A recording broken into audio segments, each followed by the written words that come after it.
Welcome to our Ask the Expert video series. I'm Colleen Miller. I'm the director of the Disability Law Center of Virginia.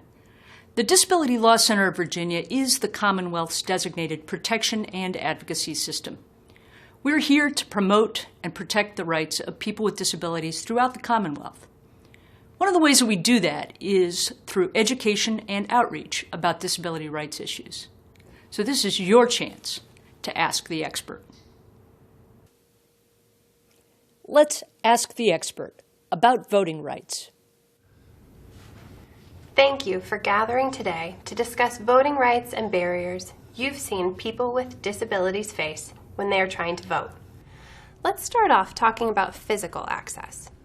Sometimes people face obstacles even getting in the door of their polling location. That's right. The building where I vote isn't easy to get in or out of. The handicapped parking spaces aren't wide enough for my van. There are no signs telling me where to safely enter, and all of the doors are way too heavy. What can I do? I feel like the building should be accessible to people who have disabilities. You're right. Each polling place has to be accessible, according to the Americans with Disabilities Act, the ADA. What exactly does that mean? Well, there are certain standards that polling locations have to meet under the ADA in order to be considered accessible. And it all starts before you even walk through the door. When you pull into the parking lot, the location must have accessible parking spaces, and a percentage of those must be wide enough to accommodate vehicles like your van or other vehicles that need extra space. There also need to be signs up marking these spaces as accessible.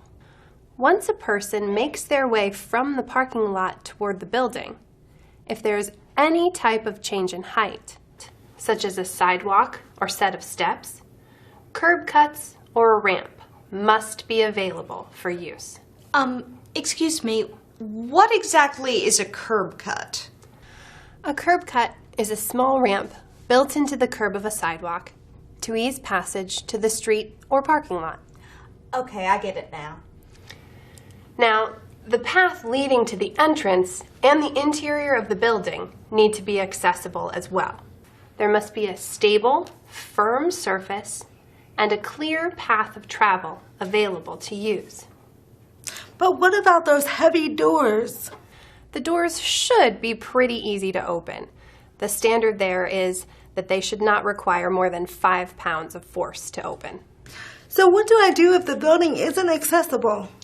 You can call DLCV on Monday, Wednesday, or Friday between 8:30 a.m. and 4 p.m. to speak with an advocate. You could also call Virginia's Department of Elections at 800-552-9745, and you can also contact your local registrar's office. I've heard of something called curbside voting. Can you tell me more about that? Sure. Curbside voting should be available for anyone who can't go inside the polling place. A voting officer should bring you a ballot and stay with you while you vote. However, you do have the right to mark your ballot in secret. If electronic voting, an electronic ballot is available, you can use an electronic ballot during curbside voting.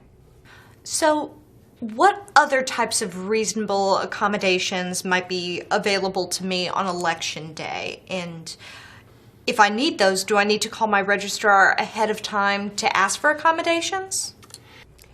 It's always best if you can call ahead of time. Call your registrar's office.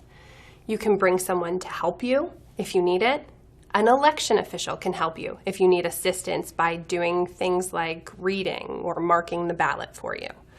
If you use a sign language interpreter, you can bring one with you or call ahead to see if one will be available to explain instructions to you at the polling place.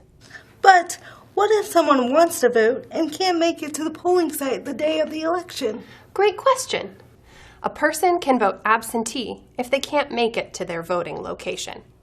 To see if you qualify to vote absentee, go to www.elections.virginia.gov and search for absentee voting. You can also download the application from this site. You must register before 5 p.m. on the Tuesday before the election. A ballot will be mailed to you with instructions, and you can return it by mail as well. So, one last question. My brother used to be in prison, and now he wants to vote. Can he do that? They can access the Office of the Secretary of the Commonwealth, online or by mail. The link is solutions.virginia.gov/restoration of rights. It should appear on your screen. We look forward to hearing from you. Thank you so much for joining me today. If you would like to discuss your disability rights issue, please call the Disability Law Center of Virginia. Our intake hours are Monday, Wednesday, and Friday from 8:30 to 4 p.m. You can call us at 1-800-552-3962, or you can email us at info@dlcv.org. Thanks for watching. This video contains general information for educational purposes. This should not be considered legal advice. It is not a comprehensive statement of the law and may not reflect more recent legal developments. If you have specific questions concerning any matter contained in this video, or if you need legal advice, please consult with an attorney.